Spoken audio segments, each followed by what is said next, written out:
Astrology या भविष्यवाणी, इसके बारे में आप सभी लोगों ने कभी ना कभी सुना होगा। ऐसे लोगों के बारे में आप जानते होंगे, आपके फ्रेंड्स के ग्रुप में या फिर आपके रिलेटिव्स, कोई ना कोई तो ऐसा होगा ही जो यहाँ पे हाथ की रेखा वगैरह या फिर इधर उंगली में कोई रिंग वगैरह पहनता होगा और कहता होगा कि इससे मेरा जो है भविष्य बहुत बढ़िया हो जाएगा और मुझे इससे सफलता भी मिल रही है।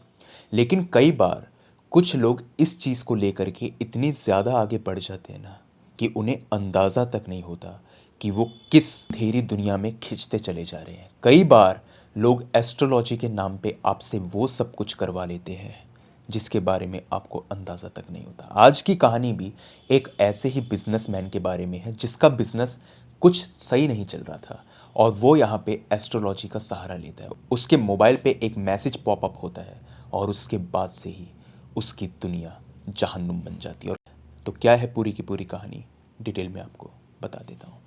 ये कहानी है विक्रांत की।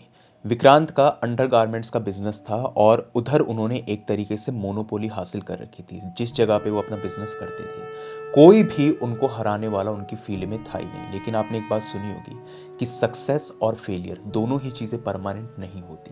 तो जो उन्होंने सक्सेस देखी थी उसके बाद में धीरे धीरे करके अब वो सक्सेस उनको नहीं मिल रही थी। मार्केट में और भी कॉम्पिटिटर्स आने लगे और जैसा होता ही है हर बिजनेस एक ना एक वक्त पे डाउनफॉल देखता ही है।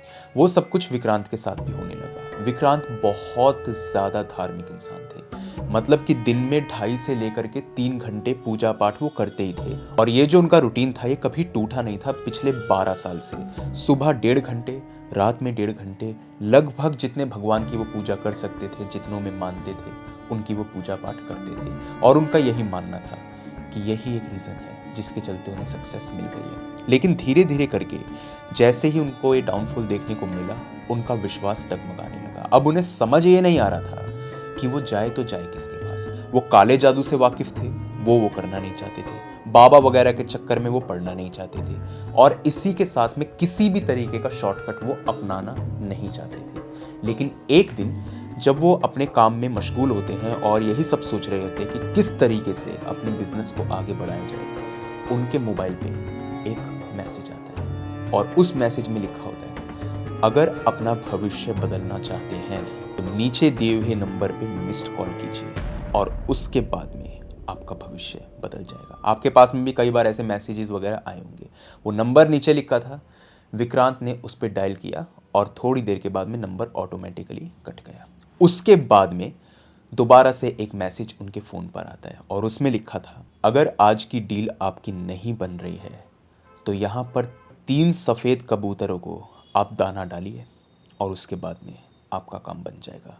विक्रांत को लगा ये क्या बकवास की बात है, अगर मैं 3 कबूतरों को दाना डालूंगा तो उससे काम बन जाएगा। बस उन्होंने ऐसा ही किया और लिटरली जो उनकी डील थी यहाँ पे वो फाइनलाइज हो गई।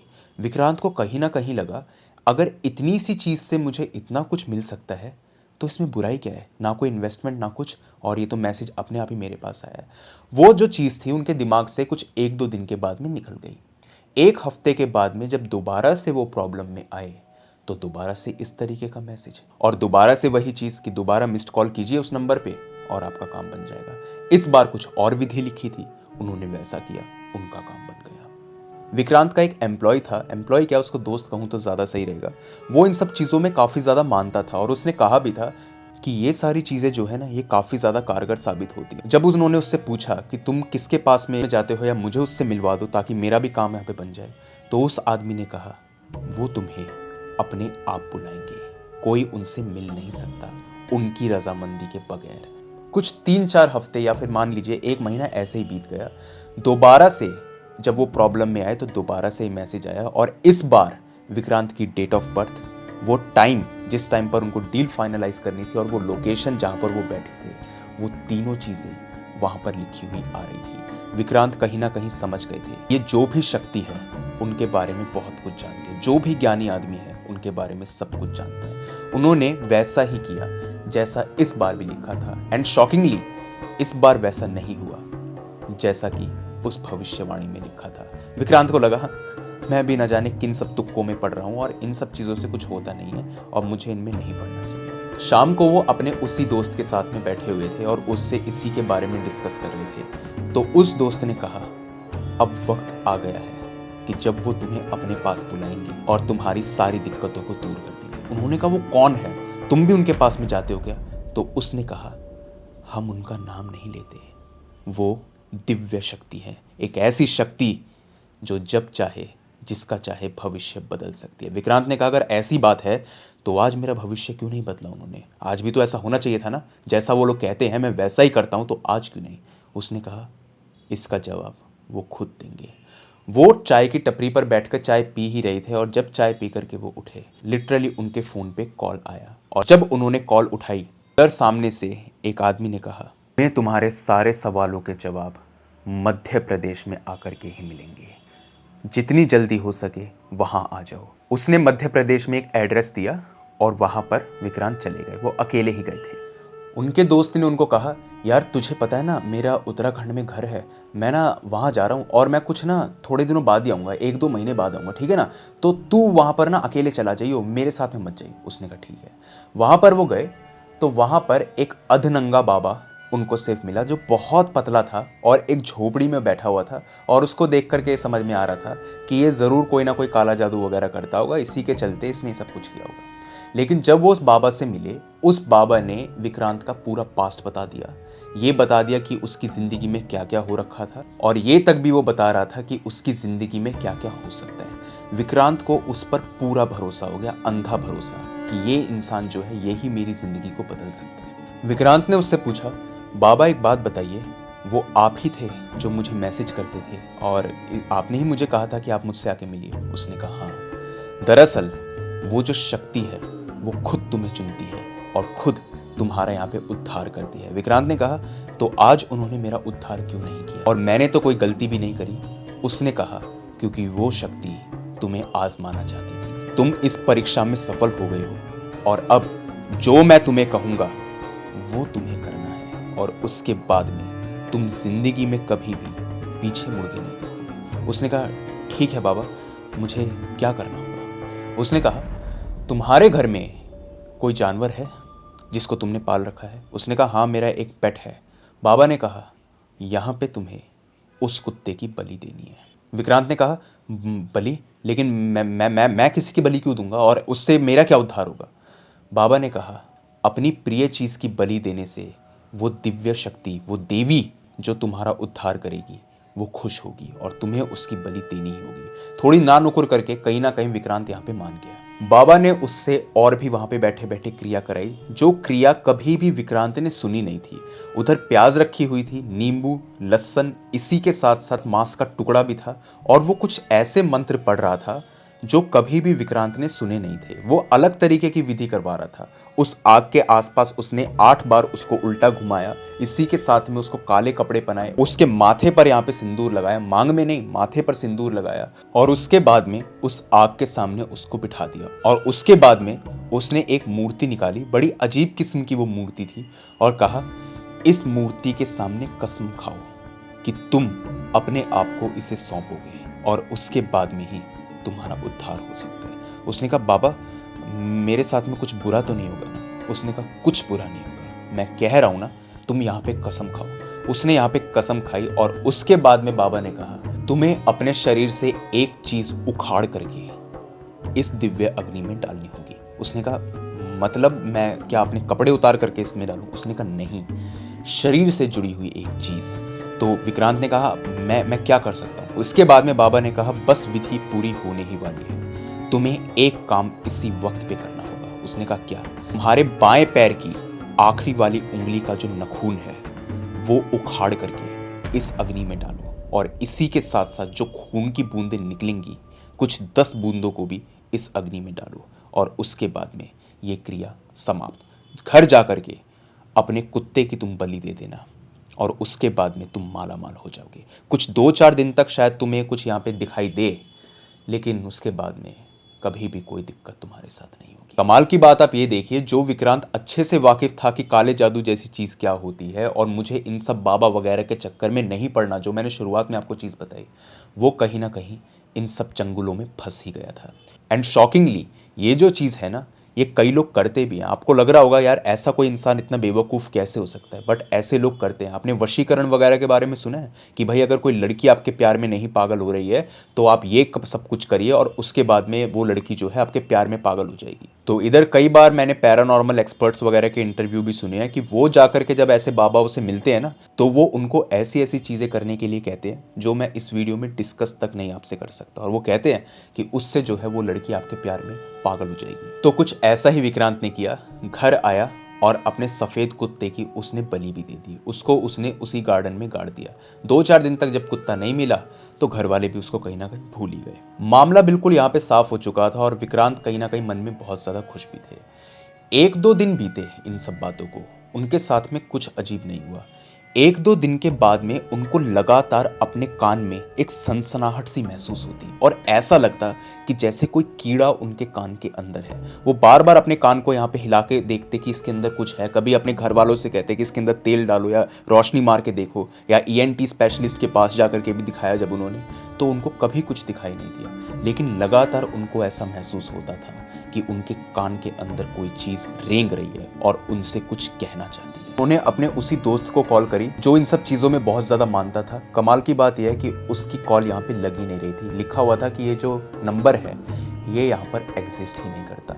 विक्रांत को बहुत ज़्यादा कान में दर्द होता था, उनकी नाक से भी खून निकलता था, कभी कभी कान से भी, और उनको लगातार ऐसा लगता था कि कोई 3-4 लोग उनके आसपास घूम रहे हैं जो उन्हें लगातार यहाँ पे जान से मारने की कोशिश करते हैं। उनकी बॉडी लगातार शिविर करती थी। गर्मी के वक्त में भी वो कांपा करते थे, एक कमरे में चुपचाप दुबक करके बैठा करते थे, और उनका जो बिजनेस था जिसके लिए उन्होंने ये सब कुछ किया था वो वापस से यहाँ पे गिरना शुरू हो गया था। घर वालों को उनकी ये सारी नेचर समझ में नहीं आ रही थी, लेकिन एक दिन जो घर वालों ने देखा उसको देख करके वो लोग समझ गए कि विक्रांत यहाँ पे एक बहुत बड़े चंगुल में फंस चुका है। दरअसल जब वो दिन के वक्त में उसके कमरे में खाना लेकर के गए तो उन्होंने देखा कि विक्रांत ब्लेड से अपनी बॉडी को काट रहा था, और जैसे ही उनकी माँ उनके ऊपर चिल्लाई विक्रांत क्या कर रहा है, तो उसने कहा ये तो खुद जाएगा नहीं, लेकिन हमें तो इसकी आत्मा चाहिए। अगर हमें इसकी आत्मा नहीं मिली तो ये अकेला नहीं मरेगा, मरोगे तुम सब। ये बोल करके विक्रांत बहुत तेज तेज हंसने लगा। उसकी आंखें जो उनकी मॉम ने देखी थी बिल्कुल यहाँ पे लाल रंग की थी, और इसी के साथ में उसकी बॉडी में से बहुत ज्यादा बदबू भी आ रही थी। और जब ध्यान से देखा गया तो वो अपने ही ह्यूमन वेस्ट के ऊपर बैठा हुआ था। ये चीज़ काफ़ी ज़्यादा क्रीपी है। विक्रांत की मॉम ने अपने हस्बैंड को इसके बारे में बताया और कहा कि हमारा लड़का ज़रूर किसी चंगुल वगैरह में फंस गया, लेकिन विक्रांत उनको किसी भी सिचुएशन के बारे में बताने के लायक था ही नहीं। उन्होंने कई लोगों को यहाँ पे बुलाया, कई लोगों को यहाँ पे दिखाया भी। उन्होंने कहा हमारे बस की ये बात है ही नहीं, जब तक ये खुद नहीं बताएगा इसकी इसने क्या किया है तब तक हम इसकी मदद नहीं कर सकते। कई बार कई लोग आए जिन्होंने कहा इसके ऊपर जिन्न का साया है, चुड़ैल चिपट गई है, या फिर भूतनी आ गई है, डायन आ गई है, या फिर आप इधर 21,000 रुपये का दान पुण्य कीजिए, इसके ऊपर जो है पितृ हावी हो गए हैं, इसकी दादी की आत्मा आ गई है। ये सारी बातें हो गई थी, बहुत उन्होंने जुगाड़ कर लिए, पैसों से भी वो लोग खत्म हो गए थे, लेकिन कुछ भी उनको समझ नहीं आ रहा था। किसी ने उनको एक बाबा के बारे में बताया जिसने कहा कि ये बाबा जो हैं एटलीस्ट ये बात बता सकते हैं कि विक्रांत के साथ ये क्या हुआ है। उसको यहाँ पर बांध करके रखा जाता था, और बांध के रखने के बाद में भी वो कई बार अपनी जीभ को काटने की कोशिश करता। खाना वो खाता नहीं था, और लगातार जो ह्यूमन वेस्ट होता था उसको ही वो पास आउट करता रहता था, और उसी के ऊपर ही वो बैठा रहता था। वो बाबा जब आए उन्होंने आकर के एक बात बताई कि इसको देख करके ऐसा लग रहा है कि इसने अपनी आत्मा का सौदा किसी शैतान से कर दिया है। उन्होंने कहा कि इसके लिए जो प्रक्रिया है ये 5 दिन बाद शुरू होगी, जब यहाँ पे पूर्णमासी की रात होगी, और उस दिन से लेकर के अगले 7 दिन तक वो क्रिया चलेगी, जिसमें इसकी बॉडी को काफ़ी ज़्यादा पेन वगैरह भी हो सकता है, लेकिन उसके बाद ये लड़का ठीक हो जाएगा। 7 दिन तक वो प्रक्रिया चली, पूरी बात आप सुनिएगा। 7 दिन तक वो प्रक्रिया चली, सब कुछ हो गया। जब उस प्रक्रिया का आखिरी दिन था तो यहाँ पे घर वालों ने देखा कि उसकी बॉडी के अंदर से 4 साए निकल रहे थे। वो चारों साए जो थे वो इंसान के ही थे, और वो बहुत ज़्यादा भयानक दिख रहे थे। पूरा रूम जो था उस वक्त पे धुएं से भर चुका था, और बाबा वगैरह ने जो भी यहाँ पे बोला वगैरह जो भी था, और उस साए को यहाँ पे मिटा दिया। अब सब लोगों को लगा कि विक्रांत जो है यहाँ पे ठीक हो चुका है। जब उससे पूछा गया तो उसने पूरी बात A to Z बता दी कि मेरे साथ में ये सब कुछ हुआ था, मेरा दोस्त था, उसने मुझे इसके बारे में बताया, मेरे मोबाइल पे इस तरीके का मैसेज पॉपअप हुआ। तो बाबा ने बताया कई लोग ऐसे जो होते हैं ये एस्ट्रोलॉजी के नाम पे इस तरीके से फंसाते हैं, और ये ऐसा काम सिर्फ इसीलिए करते हैं ताकि किसी की आत्मा का सौदा कर सके, और आत्मा का सौदा तभी हो सकता है जब वो इंसान खुद अपनी आत्मा को उस शैतान को सौंप दे। विक्रांत के पेरेंट्स ने पूछा कि आखिर कोई ऐसा करेगा क्यों और क्यों वो किसी को यहाँ पे फंसाएगा। तो उन्होंने कहा कि कई बार लोग जो होते हैं तंत्र मंत्र के चक्कर में खुद फंस जाते हैं, तो वो इस केस के अंदर किसी दूसरे की आत्मा को यहाँ पर उन शैतानों को सौंप देते हैं या उन काली आत्माओं को सौंप देते हैं ताकि उनके ऊपर से वो प्रकोप निकल जाए। लेकिन अब आप घबराइए मत, आपका लड़का बिल्कुल ठीक है। बाबा यहाँ पर चले गए, कुछ 6-7 दिन बीते होंगे, उन लोगों को मालूम चला कि बाबा की डेथ हो गई, वो तो मर चुके हैं। उन 6-7 दिनों के बाद में न जाने क्या हुआ विक्रांत के साथ में, उसकी हालत दोबारा से ऐसी खराब होनी शुरू हो गई। अब उसकी हालत इतनी खराब हो गई, इतनी ज्यादा खराब हो गई कि वो संभालने से संभलने का नाम नहीं लेता, और उन्हें अब ये समझना है कि वो जाकर के किसको दिखाएं, क्योंकि बाबा जो थे वही बड़ी मुश्किल से मिले थे। किसी ने उनको ये बात बताई कि इसको किसी भी तरीके से तमिलनाडु में एक मंदिर है, वहां पर लेकर के आप जाइए और वहां पर जाकर के ही इसका जो है किसी तरीके से उद्धार हो सकता है। कुछ यहाँ पर 17 लोगों ने उसको पकड़ा था, पतला सा हो चुका था विक्रांत, बिल्कुल उसकी बॉडी में कोई जान मान नहीं थी, लेकिन जब भी उसके ऊपर वो चीज या वो शैतान या जो भी आत्मा थी वो हावी होती थी, तो न जाने उसके अंदर कहां से इतनी शक्ति आ गई। कई लोग इस चीज को मजाक में लेते हैं और वो कहते हैं ऐसा नहीं हो सकता, लेकिन जिन लोगों ने ये चीज़ को होते हुए देखा है ना, कई बार मैंने इन पैरानॉर्मल इंसिडेंट्स में ये चीज़ देखी है कि किसी के ऊपर जिन्न अगर हावी हो जाए या उससे भी बड़ी शक्ति अगर हावी हो जाए ना, तो वो इंसान संभलने से संभलता नहीं है। 25-30 लोग भी लग जाए ना, तब भी वो इंसान नहीं संभलता।